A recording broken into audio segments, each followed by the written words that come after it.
I don't always like live-action remakes, but when I do, I like ones like this. The How to Train Your Dragon live-action remake was good. A perfectly fine, safe remake. It doesn't measure up to the gold standard of the original, but it is by no means a bad movie. It's an enjoyable adventure that stays true to its animated predecessor, and I have no doubt that it will entertain both children and adults alike.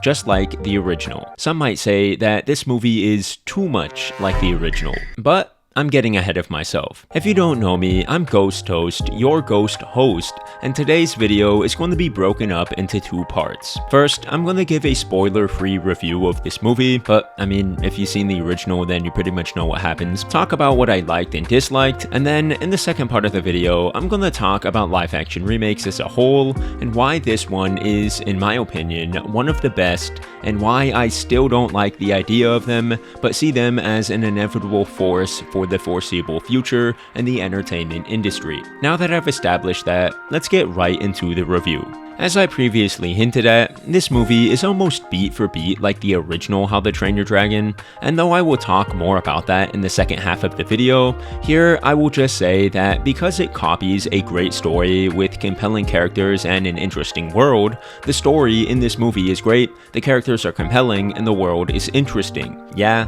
that does mean that the story is really good and captivating, but it almost feels a little cheaper in a way because the only reason that that is the case is because the movie is essentially stealing from a great movie. I would personally liken it to how The Force Awakens has a good story, but only because it basically copies the formula of A New Hope, although it makes a little more sense here because this movie is technically a remake and not its own unique film. Though, with how similar this live-action remake was to the original, the word remake might not exactly be the most accurate. Anyways, I thought that the world was adapted very well. The village of Burke feels like a real village, and most of the actors do a good job at bringing these characters to life and making them feel believable.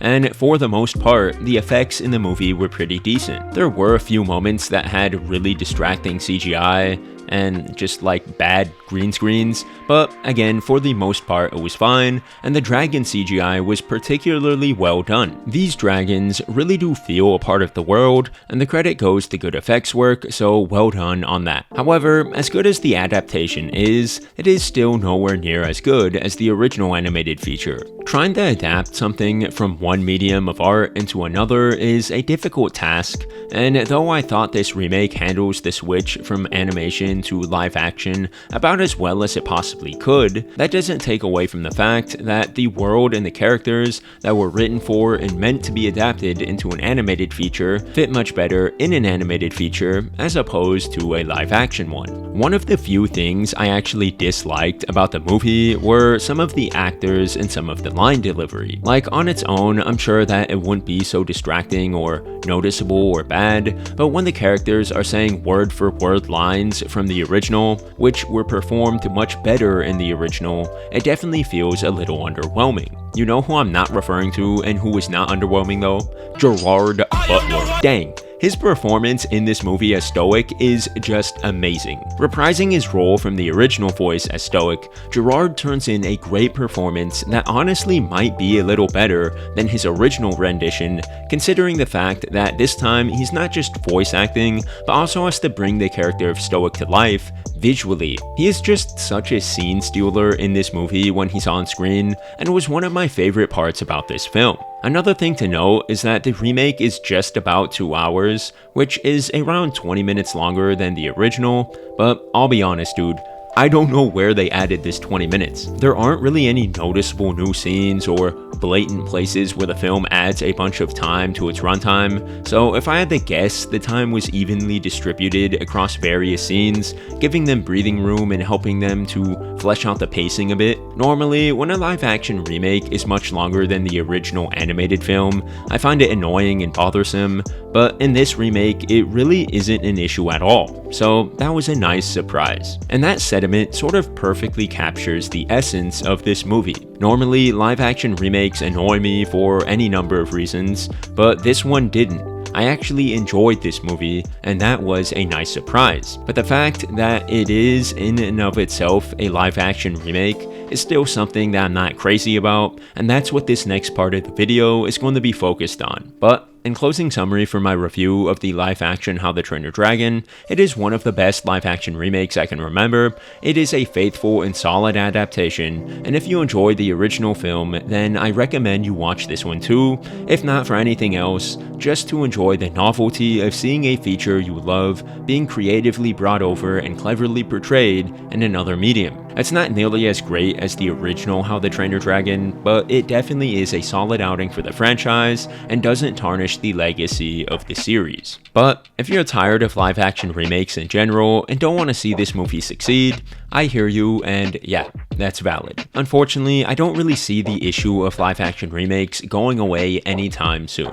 Let me say this right off the bat to start off this section of the video. I think this remake did just about everything right in terms of trying to make a live-action remake of an animated classic. It's super faithful and respectful to the original material. The studio brought in the director of the original to lead this project, so it comes from some of the same talent and minds that truly understand the original movie and how to properly adapt it. It's the first live-action remake for Dreamworks, so it's not an oversaturated genre for the studio nor its fans. The story being adapted is one that lends itself well to being adapted to live action, with human characters and the story taking place in the real world, with one of its only fantastical elements being dragons that have to be CGI. Just all of these things are what I would want from a live-action remake. Like I stated before, this movie does pretty much everything right, aside from being a little too similar to the original and just not taking any risks and copying the original beat for beat. It's just the fact that I am not a fan of live-action remakes in general because of the state of the genre at the moment. With Disney pumping out more and more shameless remakes that poorly adapt their beloved originals just for the sake of money,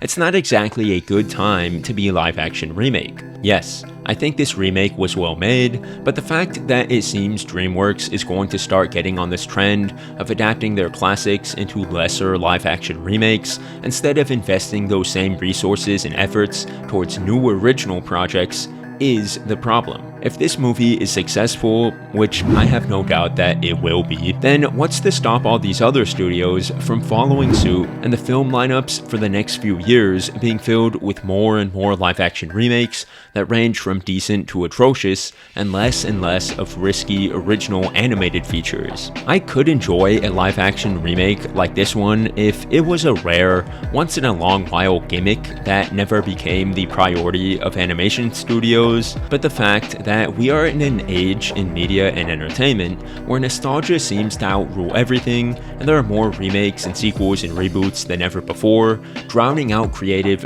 original content, that's what makes these remakes such a big issue with me. In isolation, the How to Train Your Dragon remake is a perfectly fine and good film, but in its proper context, being a lesser adaptation of a great movie at a time where such remakes run rampant, I both love it and hate the fact that its success will undoubtedly mean more remakes in the future. That and the fact that it's pretty much just like Lion King 2018, which everyone rightfully hated, including me.